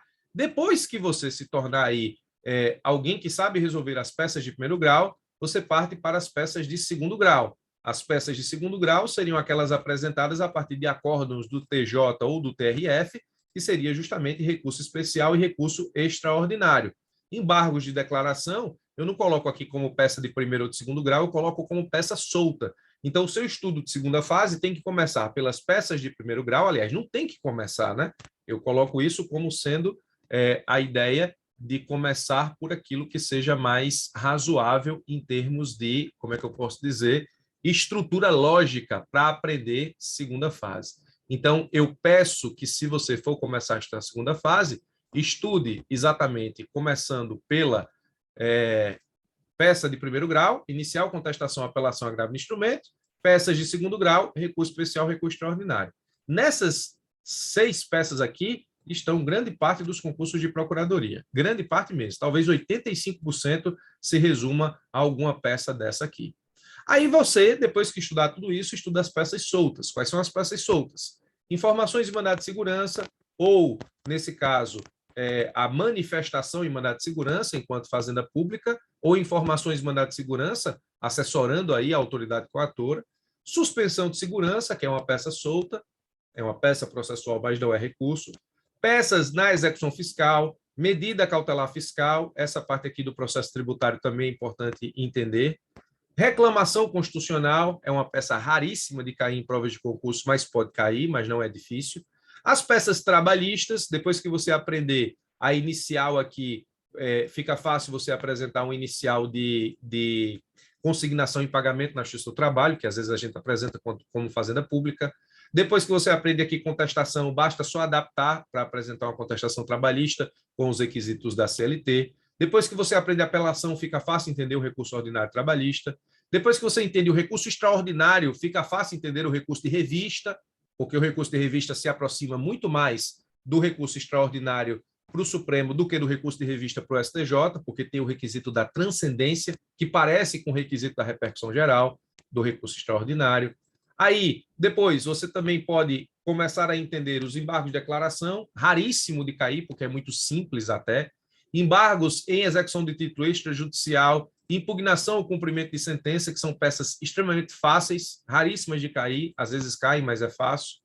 Agravo interno, peça também raríssima para cair, mas às vezes caiu até recentemente em algum concurso desse que eu não me lembro qual, mas nesse caso também você tem aí o agravo interno como uma peça fácil de ser resolvida. E ato processual. Ato processual é quando a segunda fase pede a manifestação da fazenda, mas não é um recurso ou não é uma peça nominada, tá? Não é um recurso, não é uma peça nominada.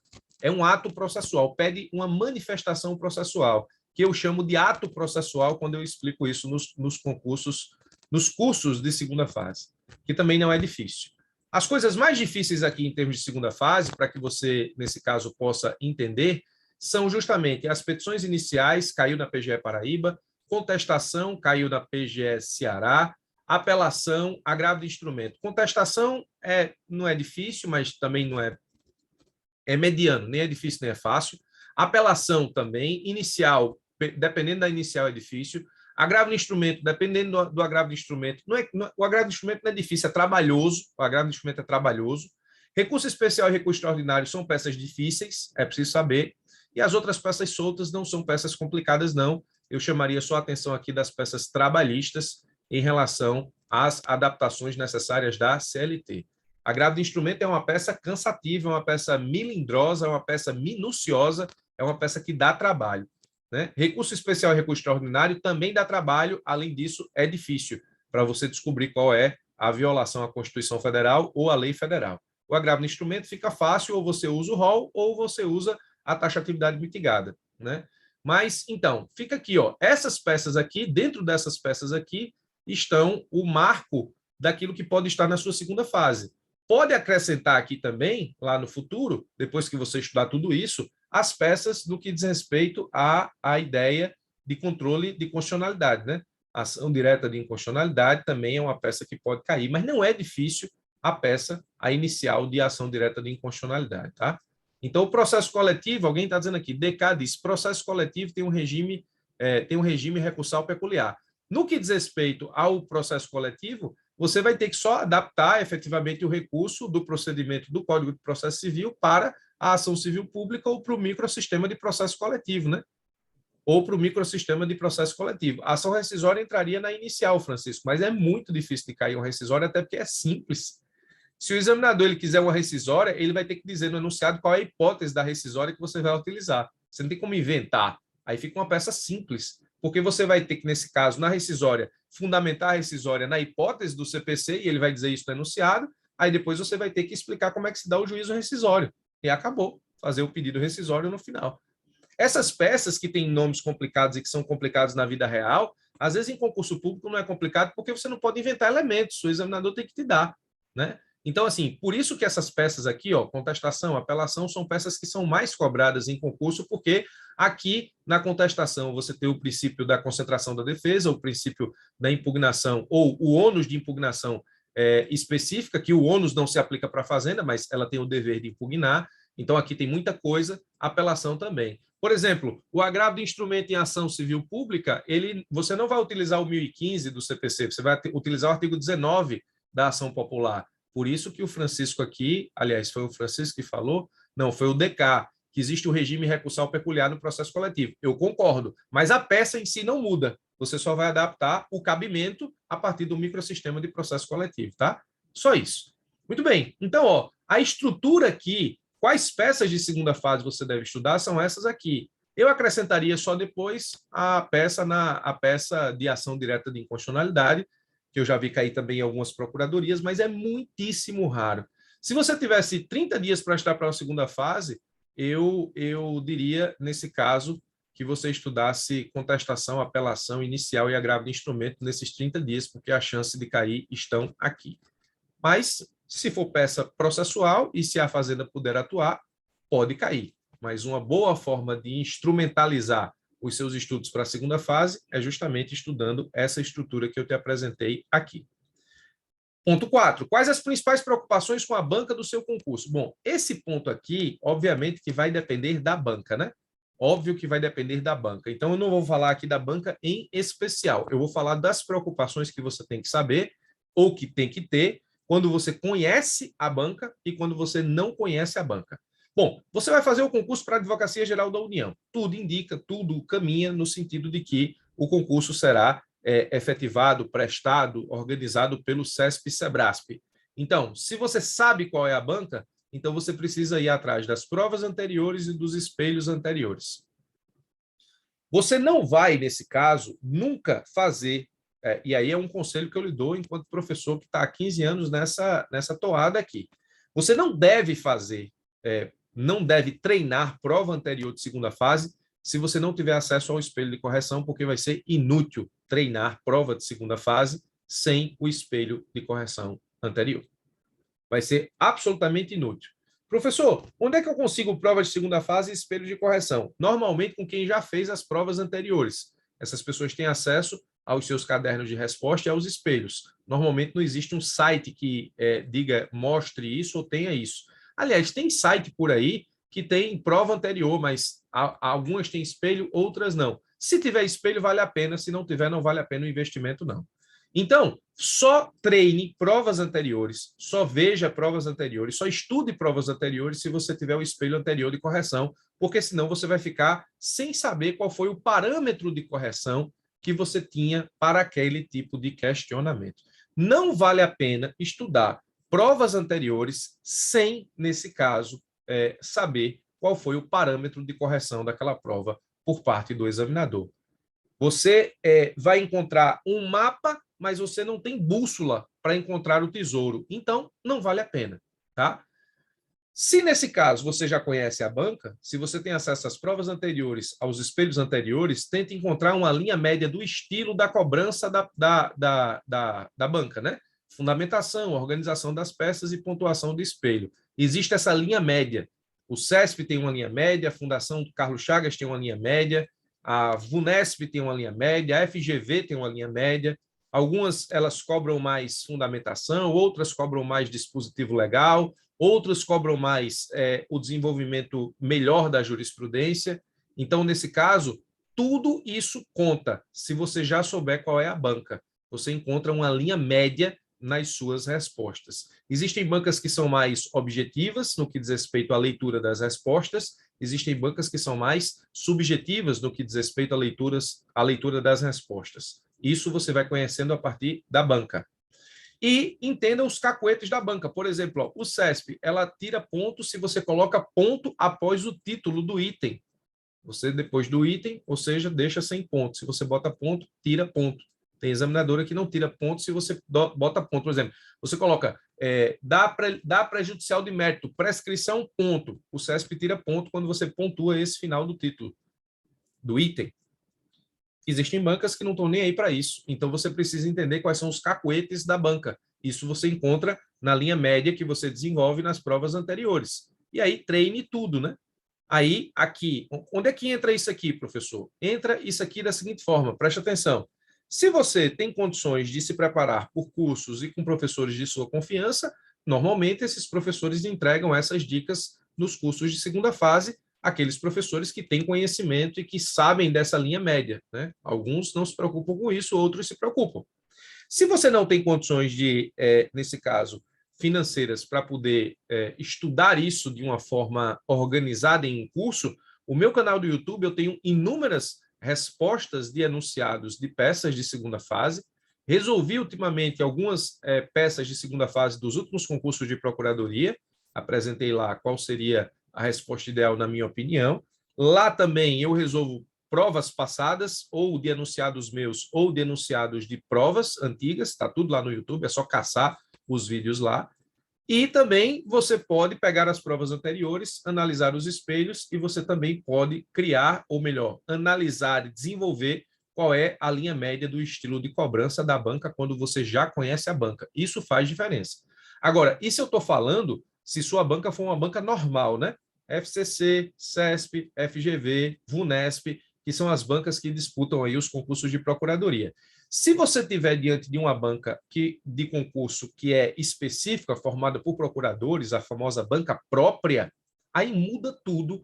Você vai ter que estudar o que essa galera produziu em termos de conhecimento jurídico, o que publicou em termos de livro, o que publicou em termos de artigo, o que publicou em revistas jurídicas, as entrevistas que essas pessoas deram, as palestras que essas pessoas fizeram. Aí você tem que fazer uma pesquisa na internet sobre os membros da banca para saber como eles pensam e como essa prova pode vir.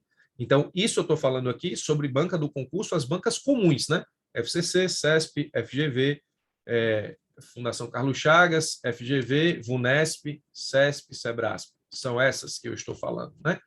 Até porque se a banca for própria, normalmente de concurso para concurso ela muda, então você tem que fazer uma pesquisa a depender do concurso. Se você não sabe qual é a banca, aí você estuda as principais, né? Aí estuda tudo, CESP, FCC, VUNESP, FGV. Dificilmente você vai encontrar prova subjetiva com alguma novidade em relação às grandes bancas. Então, se você souber a linha média aí dessas quatro, dificilmente você vai encontrar uma prova subjetiva que se afaste do que essas quatro fazem em termos de segunda fase. Uma preocupação adicional em termos de banca é número de linhas. A depender da banca, você vai ter mais linhas ou menos linhas para treinar. Então, isso é importante que você também fique ligado. Treine sempre com o menor número possível. Aqui eu sugiro 90, 60 e 30. Bom, se você for uma pessoa muito, digamos, metódica, eu sugiro que você treine peça em 90 linhas, parecer em 60 e questões em 30. Mas isso é exagero. É só se você for muito metódico. Porque as peças normalmente têm 120 linhas, mas pode vir 90. Os pareceres normalmente têm 90 linhas, mas pode vir 60. E as questões normalmente têm 30 linhas, mas pode vir 8.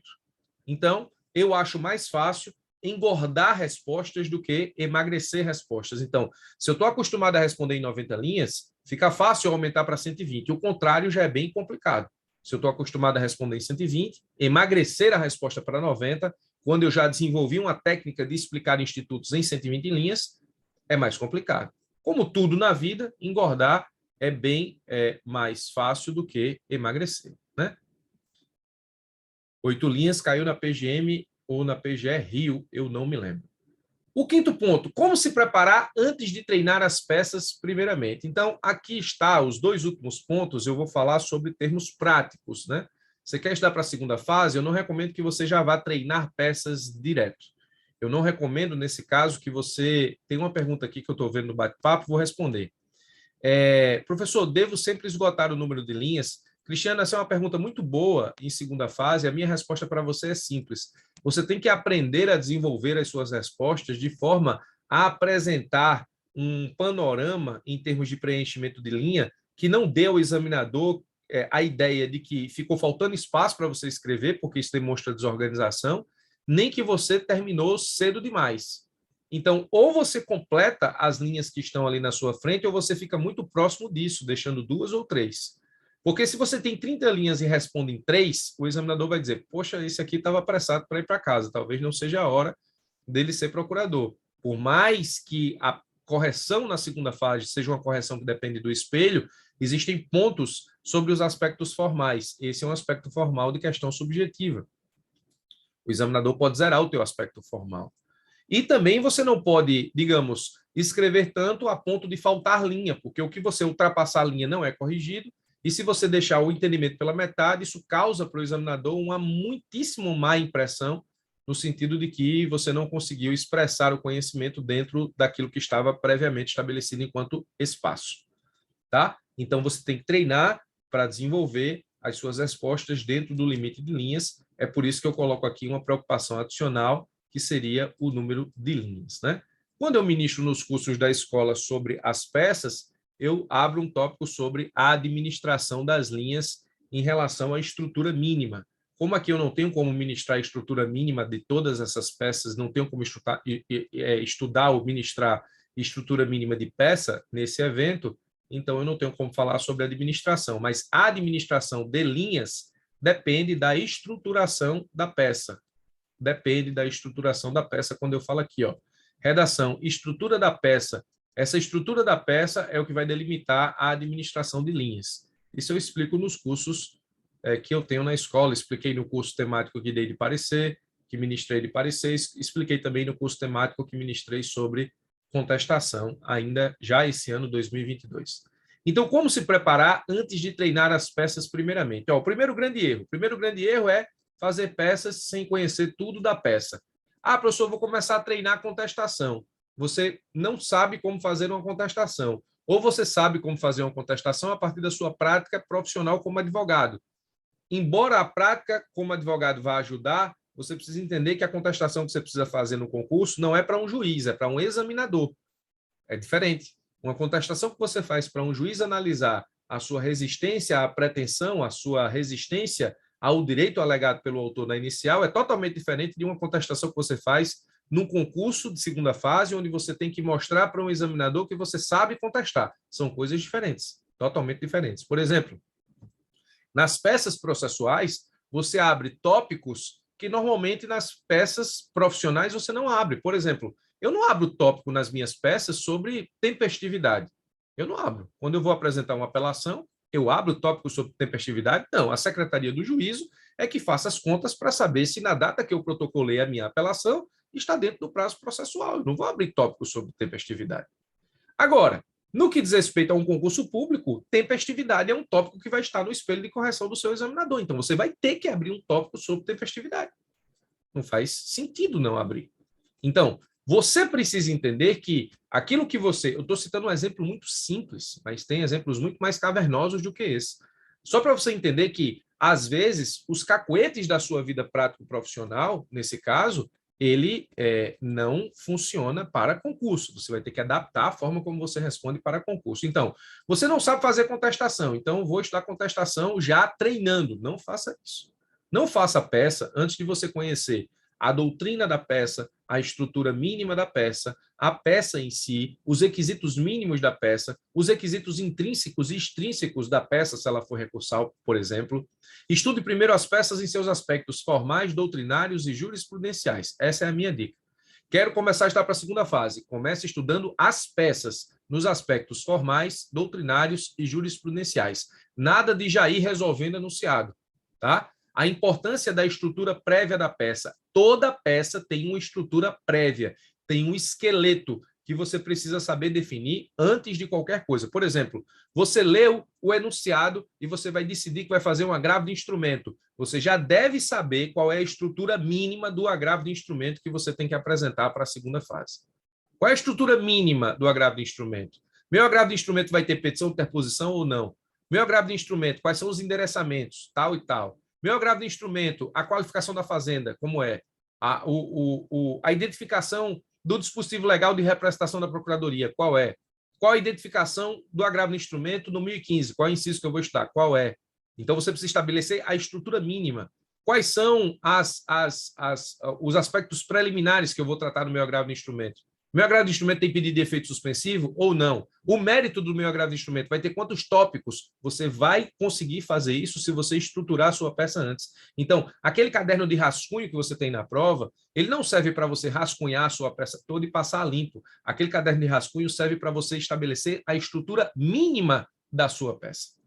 Aí, nessa estrutura mínima, você divide a estrutura mínima da peça, você estrutura todos os aspectos formais e materiais, depois você engorda essa estrutura lá no caderno oficial de resposta. Aí, nessa estrutura mínima que você faz, justamente nesse caderno de rascunho, você já vai poder fazer uma divisão racional de linhas. Por isso que eu digo que a administração de linhas depende da estrutura mínima. Vai depender da quantidade máxima de linhas que você tem no edital e vai depender da estrutura que você escolheu para a sua peça. Isso eu ensino nos cursos temáticos sobre cada peça e ensino também no curso definitivo de segunda fase. Então, a importância da estrutura prévia. Estrutura prévia é a técnica mais importante de segunda fase que você pode ter. Depois que você decidiu o que você vai fazer no enunciado, decidi que vou fazer uma contestação. Qual é o próximo passo? Qual é a estrutura mínima? Está aqui. Aí depois eu engordo a estrutura mínima na redação oficial. Faço a análise das linhas e engordo depois na estrutura oficial. Decidi que vou fazer um recurso extraordinário. Beleza, qual a estrutura mínima? Está aqui. Aí eu escolhi o que é preliminar, o que é prejudicial, o que é mérito, o que é tópico adicional, quantos tópicos eu vou ter no pedido, a minha petição de interposição, o que é que vai ter, quantas linhas eu vou gastar em cada situação dessa, aí depois eu engordo no caderno oficial. E aí eu vou respeitando no caderno oficial a minha estrutura mínima e a quantidade de linhas. Se eu, por exemplo, conseguir emagrecer alguma linha no tópico que eu previa uma quantidade X, aí eu já posso aumentar uma linha em algum tópico mais importante sobre mérito ou qualquer outra coisa parecida. Aí você vai administrando as linhas entre o que você faz, entre o que você projetou e o que você está executando, né? E aí, ó, estude todas as peças, todas as peças. Você estuda os aspectos formais, doutrinários e jurisprudenciais. Inclusive, essa é a forma pela qual eu ministro as peças aqui na escola.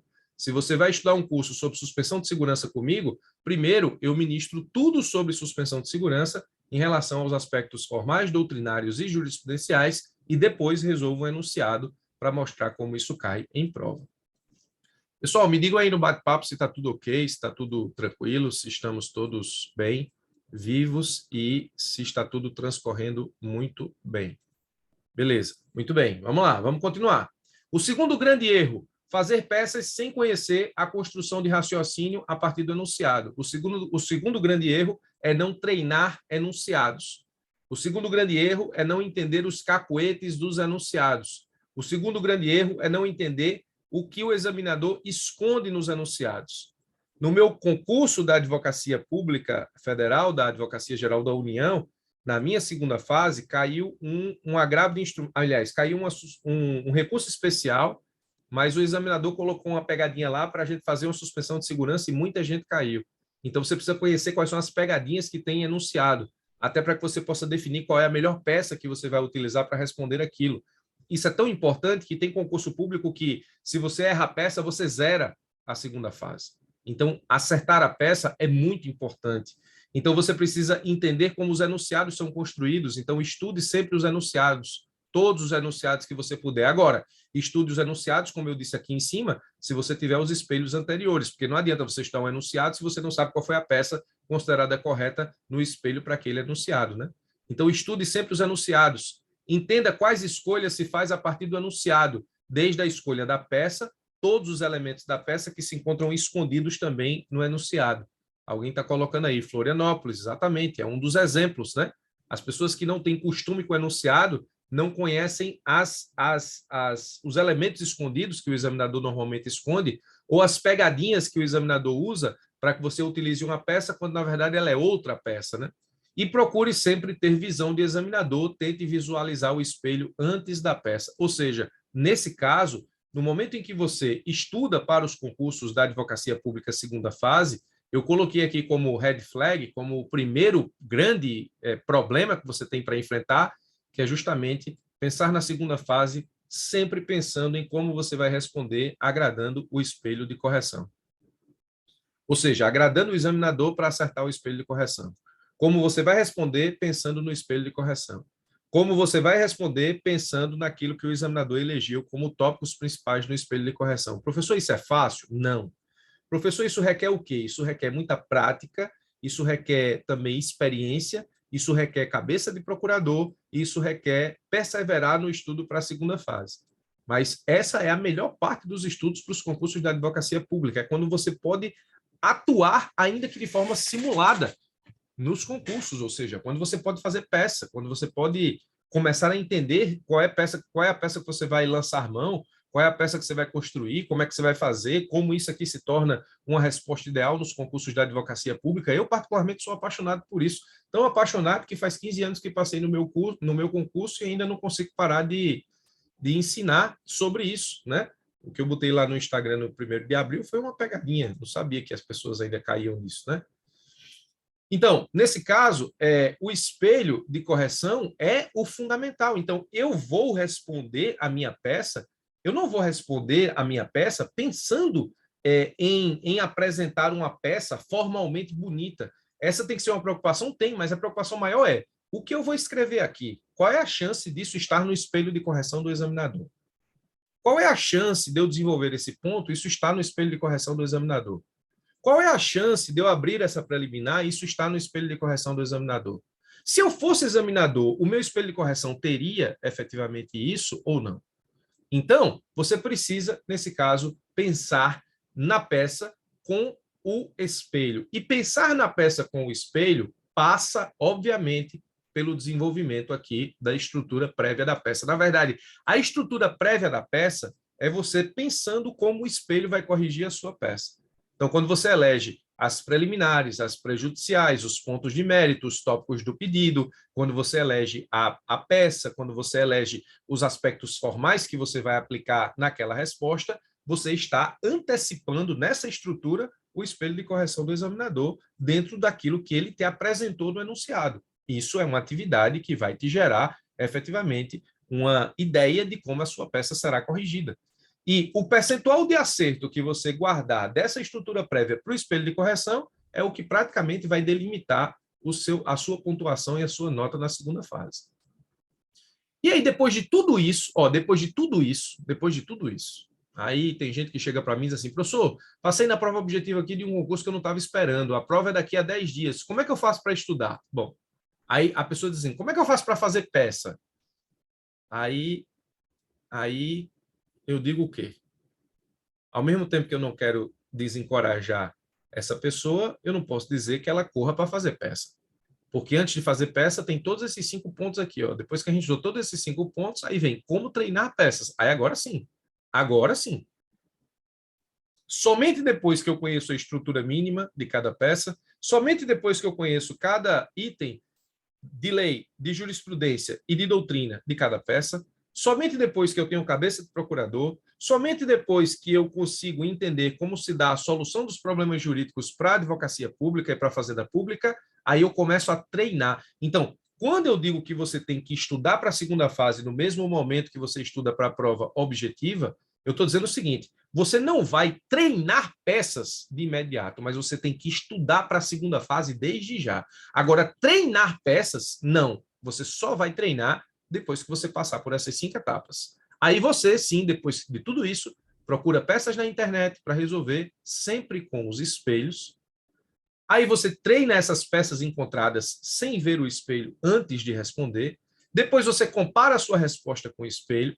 Aí você começa a desenvolver visão de examinador, porque você tem que estruturar a peça e pensar no espelho de correção antes de responder, porque no final das contas o que importa é você acertar o espelho de correção. Funciona assim: o que está no espelho de correção e está na sua prova, ponto para você. O que está na sua prova e não está no espelho de correção, ainda que você tenha colocado também além, embora correto, por exemplo, você abriu uma preliminar lá de mérito que estava correta, podia estar, mas não está no espelho, não tem ponto. O examinador não elegeu aquele ponto como sendo ponto importante do espelho. E se não está na sua peça e não está no espelho, e se não está na sua peça e está no espelho, não tem ponto. Então, só tem ponto para você quando está na peça e no espelho. Por isso que você tem que fazer prova pensando em como seria o espelho.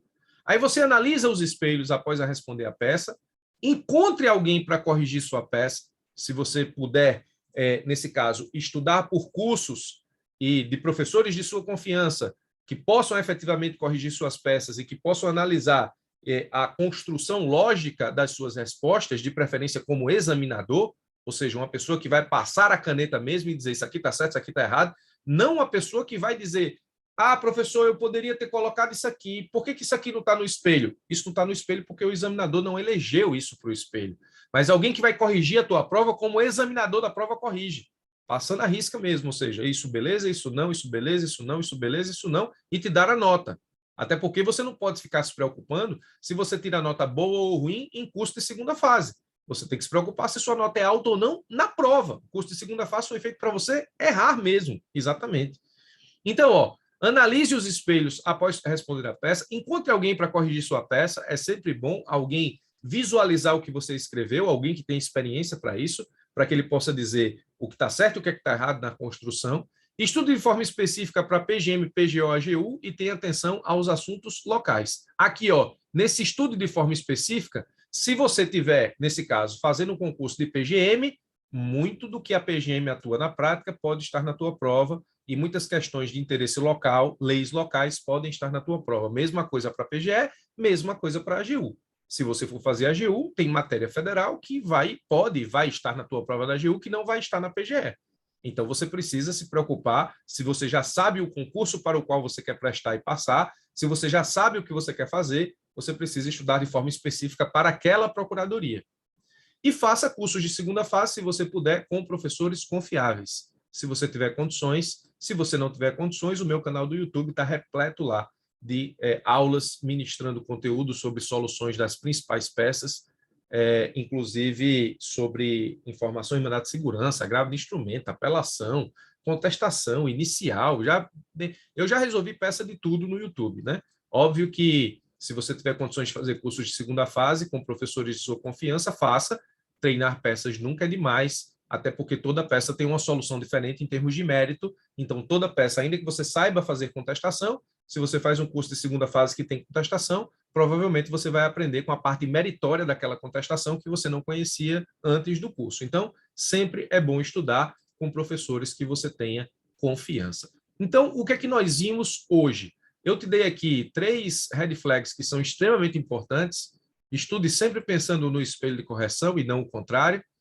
Estude a administrar o tempo e, principalmente, a partir do enunciado daquilo que você encontra na segunda fase, você precisa estabelecer uma estrutura mínima para a escrita da sua peça e tenha cuidado com a redação, exatamente com essa estrutura mínima, que é o esqueleto de cada peça, para a redação oficial, coisa que eu destrinchei aqui nesses 6 pontos. Ó. O que é a segunda fase, como cai, quais as principais características, como se estuda lei, doutrina e jurisprudência para a segunda fase. Eu fiz, inclusive, ênfase para cada uma dessas fontes. Eu disse exatamente quais são as principais peças de segunda fase, mas mais que isso, eu te apresentei uma ordem de estudo para a segunda fase que eu considero ideal. Quais as principais preocupações com a banca do seu concurso? Eu também disse isso aqui, e principalmente se você tiver uma banca já definida, você precisa encontrar qual é a linha média dessa banca e estudar para ela. Então, tenha muito cuidado, porque isso muda muito. Se você for fazer prova de FGV, segunda fase, e você estiver estudando num curso de segunda fase, que o professor está aproveitando as peças do CESP, vai dar errado. Então, essa aqui de linha média para a banca é importante. E se você não sabe qual é a banca, você tem que estudar a linha média de todas as principais, que seria CESP, FCC, VUNESP e FGV. Alguns pontos elas convergem, outros divergem, né? E aí nós também vimos em grau de finalização como se preparar antes, né, das peças, de treinar peças, ou seja, como é que se estuda antes a estrutura de cada peça, e depois, só aí, depois desses 5 pontos, você começa a treinar peças. Então, você não vai começar a estudar para as provas objetivas treinando peças, não vai. Você vai começar a estudar para as provas objetivas preocupado com 1, 2, 3, 4, 5. Quando você terminar 5, é que você vai treinar peças. Mas tem gente que só se preocupa em treinar peças depois que começa a passar nos concursos de prova objetiva. Por isso que eu digo aqui, ó, somente após o item 5, tá? A Cíntia está perguntando, se errar a peça no CESP, nada de fundamentação é considerado na pontuação? Cíntia, depende do edital. Se o edital disser que se você errar a peça, você zera, você zera. Se o edital disser que se o edital não disser nada, normalmente você erra a peça, aí você vai perder os pontos relativos à peça, e se o examinador puder aproveitar alguma coisa da fundamentação, ele aproveita. Mas existe concurso que no edital, errar a peça significa errar a segunda fase, e nesse caso, zerar a prova. Bom, pessoal, eu vou fazer o seguinte, a parte aqui de administração eu encerrei, tá? Eu vou jogar uma enquete aqui só para que você me ajude em relação à avaliação do que foi ministrado, isso é muito importante para mim, se você puder avaliar aí, é muito importante para mim. E vou abrir o espaço aqui para as perguntas. Quem não quiser ficar para as perguntas, tudo bem, não tem problema nenhum. Agora, eu posso ficar aqui mais algum tempo, 10, 15, 20 minutos para responder as perguntas. A gente vai fazer o seguinte, você vai colocando as perguntas aí no bate-papo e eu vou respondendo. Quando bater aqui o relógio com outras coisas que eu preciso fazer, eu encerro, tá? E espero que vocês me avaliem aí, porque isso é muito importante para que eu possa analisar também no futuro a administração de outros conteúdos desse de forma gratuita ou qualquer coisa parecida. Professor, cacoetes, poderia esclarecer melhor? Daniela, cacoete é coisa que só uma... Cacoete é uma característica só da banca. Por exemplo, essa questão de colocar ponto depois do item e tirar ponto é um cacoete só do CESP. Tem coisas que a gente precisa. Por exemplo, a VUNESP faz uma coisa que só ela faz. Se você coloca um ponto na sua peça que está fora do espelho, a VUNESP tira ponto. Se você coloca a mais, ainda que correto, tá? Isso é importante. A Cíntia perguntou aqui em cima. Já respondi. Rafael perguntou, alguma recomendação de livro voltado para a segunda fase? Rafael, eu não posso recomendar o que eu não li, eu só recomendo o que eu leio. Eu nunca li livro de segunda fase, então eu não tenho como. Ó, quem está perguntando para anfitrião e palestrante, só eu vejo, tá? Quem quiser perguntar para todo mundo ver, tem que substituir para todos. Então, o Rafael perguntou aqui só para mim. Alguma recomendação de livro voltado para peças de segunda fase? Eu só posso recomendar o que eu leio. Eu nunca li livro de segunda fase, então eu não posso recomendar. Não tenho como recomendar livro de segunda fase, porque eu nunca tive contato com nenhum, tá? Daniel Tarja, tem a opção de 10 estrelas? Tem não, mas 5 tá bom já. 5 o 5 aí é igual a 10. Quem faz GAGU é recomendável complementar a preparação com algum curso de segunda fase. Jefferson, quem faz o GAGU é bom fazer o curso definitivo de segunda fase, que é justamente onde eu explico a parte inicial de toda a parte preparatória de cada peça. E aí eu faço, o aluno no curso definitivo de segunda fase, ele não treina, ele só entende como as coisas funcionam. Aí, o que é que eu faço? Eu ministro cada peça e depois resolvo um enunciado. Aí o aluno vê como a coisa funciona na prática. Professor, o senhor criará algum curso de segunda fase para a AGU? Já tem, Márcio. Eu já tenho o GAGU, que é um curso de segunda fase para a AGU.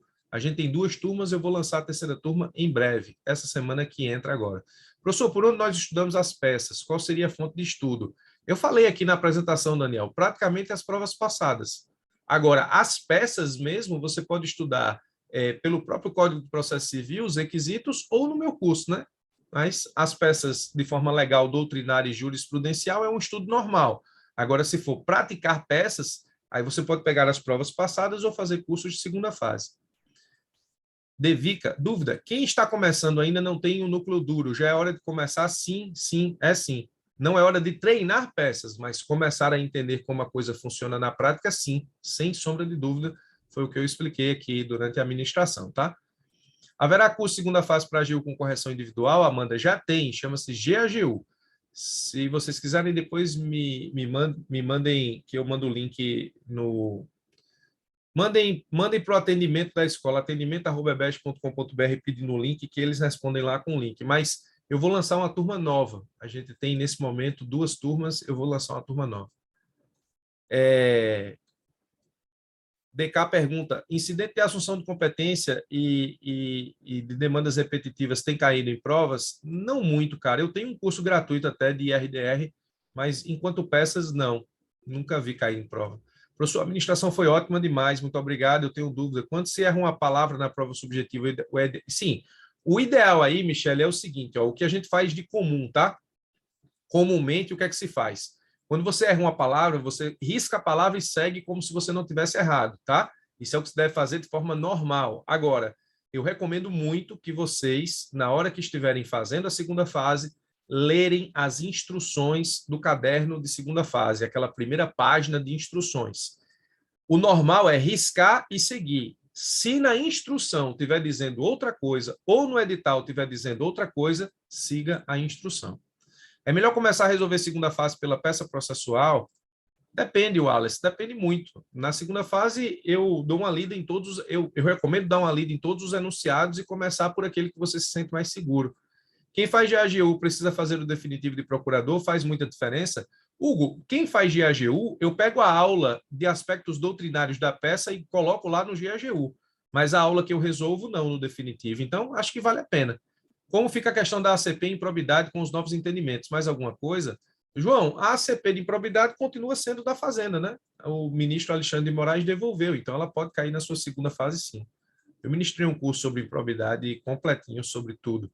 Professor, como conseguir as provas com gabarito de segunda fase? É como eu disse, Antônio, internet, cara. Ou então com as pessoas que fizeram as provas. É mais difícil conseguir isso, mas dando uma caçada na internet consegue. Eu tenho muitas provas porque os alunos eles me mandam, né? Principalmente quando me contratam para recorrer. Aí eu tenho as provas e os espelhos. Eu não posso divulgar porque normalmente essas provas vêm com a identificação das pessoas, né? Quando o CESP ESAF libera para fazer recurso, vem com a identificação. Professor, então, se for fazer com você, seria interessante fazer o curso definitivo de segunda fase só depois de AGU, no caso da AGU. Nália, o ideal é fazer os dois ao mesmo tempo. A Coeta é mania. Reginaldo, exatamente. Obrigado. Qual seria seu curso mais completo para a AGU? O combo GAGU, Daniela, que é o mentoring mais segunda fase. Se você quiser mais explicações, pode mandar para o atendimento da EBEG. Pretende lançar um novo curso de segunda fase da AGU? Sim, turma 3. Curiosidade, faz diferença citar doutrinadores? Isso ajuda na pontuação? Não. Não, faz diferença não. Deixa a resposta mais bonita, mas eu não vejo em espelho de correção pedindo para você citar o doutrinador X no que ele pensa sobre isso. Não vejo isso. Professor, obrigado pelas dicas preciosas, estava precisando, muito obrigado. É melhor começar a segunda fase? Respondi, Wallace, já. Primeiro curso definitivo, depois de AGU, já respondi. Professor, qual é o seu curso preparatório para peças e questões do zero? Definitivo de segunda fase, Marlon. Chama-se curso definitivo de segunda fase. Manda para o atendimento da EBEG que eles mandam o link. Tem chance de cair na AGU, parecer que cobre direito internacional? Tem, Fabrício. Tem sim, mas é difícil cair. Mas tem. Mas se cair, não é nada de outro mundo, não. Vai estar na disciplina de direito internacional normal que a gente estuda no mentoring. Cacoete é escrever. Pasme, excelência. É coisa do gênero. Bom, aqui é outra coisa. O professor já indicou em algum local doutrinas para o núcleo duro? Eu posso te mandar isso depois, Adriana. Professor, eu tenho dificuldade em relacionar as informações dadas no enunciado e como pode ser argumentado como resposta. Só treinando, Camila. Isso você tira no treinamento. Você precisa fazer muita peça, muita peça, muita peça. Isso é um defeito de muitas pessoas que estudam para a segunda fase, mas isso é treino. Isso é basicamente treino. Vai ter curso para PGM São Paulo? Vai, em breve. Professor, tem curso para a segunda fase da PGDF? Tem, eu lancei. Tem curso de segunda fase da PGDF. Tem o GE-PGDF, está em andamento. Professor, por exemplo, o GAGU, melhor fazer logo o preparatório definitivo para a segunda fase? Os dois, Naila. Respondi já. Eu recomendo, se tiver tempo, fazer os dois, porque você já pega a teoria de um e já vê como acontece na prática do outro. Óbvio que você vai sofrer nas respostas no começo, mas faz parte do crescimento. Fale um pouco mais sobre o definitivo da AGU, o que se trata nesse curso.